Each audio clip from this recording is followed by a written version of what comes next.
She thought no one would ever remember. Just another night shift, just another child in need. But little did she know that one small act of kindness would return decades later in the most unexpected way. This is the story of the nurse's secret. Many years ago, a young nurse worked in a small-town hospital. The building was old, the walls smelled faintly of disinfectant, and the fluorescent lights hummed all night.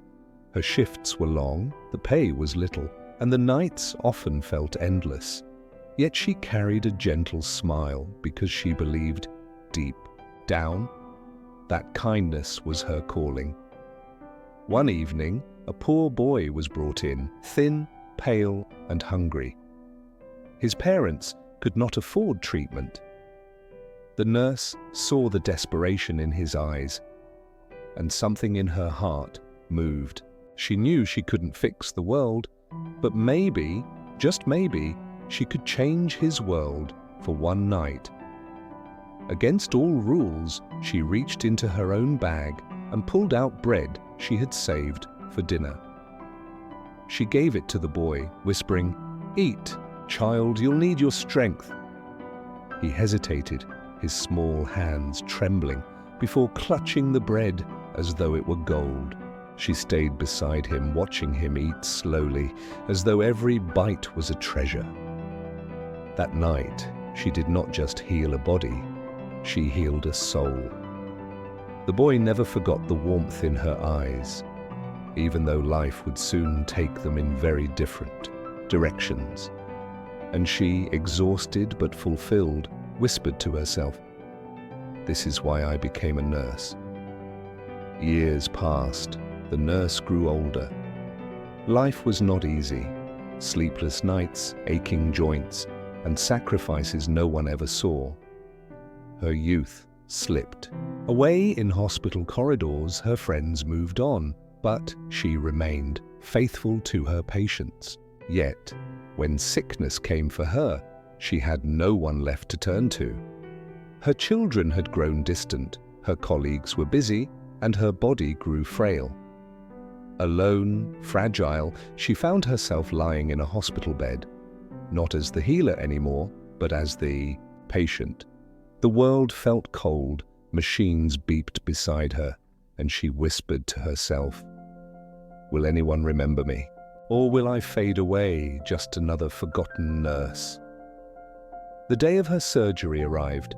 The hospital felt different now, no longer a place of service, but a place of fear. She closed her eyes, fear tightening her chest. Then a doctor entered the room. He was tall, confident, yet kind. His white coat moved with authority, but his eyes carried gentleness. He took her trembling hand and said softly, "Don't worry. You're safe now." There was something familiar in his voice, something that pulled at a distant memory, but she was too weak to place it.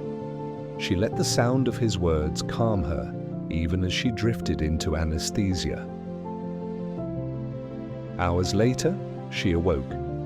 The surgery had been a success. The doctor came to check on her, but this time he stayed a little longer, pulling up a chair. He looked into her tired eyes with a strange tenderness, as if he were searching for something. With a gentle smile, he said, "You may not remember me, but I remember you." Her heart skipped. Confused, she whispered, How do you know me?" Her voice cracked, both from weakness and from a longing she didn't fully understand. The doctor leaned closer. His voice trembled now, no longer the confident tone of a surgeon, but the voice of a boy remembering. "Many years ago, you gave me bread when I had nothing. You gave me hope. That boy was me." The nurse's eyes widened, filling with tears. She remembered the pale child, the quiet night, the piece of bread. She remembered the way he clutched it as though it was life itself. And now, here he was, grown, strong, and saving her life. She wept silently, not because of the pain, not because of fear, but because the circle had closed. What she had given away in secret had returned in abundance. The doctor gently squeezed her hand and said, "You see, kindness never disappears. It always finds its way back." The room felt warmer, as if the walls themselves carried the echo of that truth. She realized then that karma was not only about punishment, it was also about blessings waiting to come full circle. For the first time in many years, the nurse smiled with peace. The wrinkles on her face softened, her shoulders relaxed. She realized her life had not been in vain.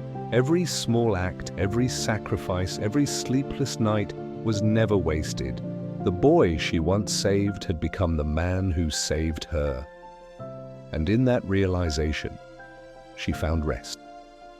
Kindness, she thought, is eternal. And so, dear listener, remember this. Karma does not only punish, it also rewards.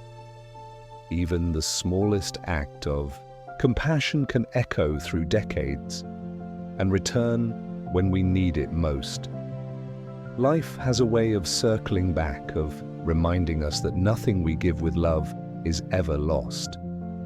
So the next time you have a chance to be kind, take it. You never know whose life you might save or who might save yours someday.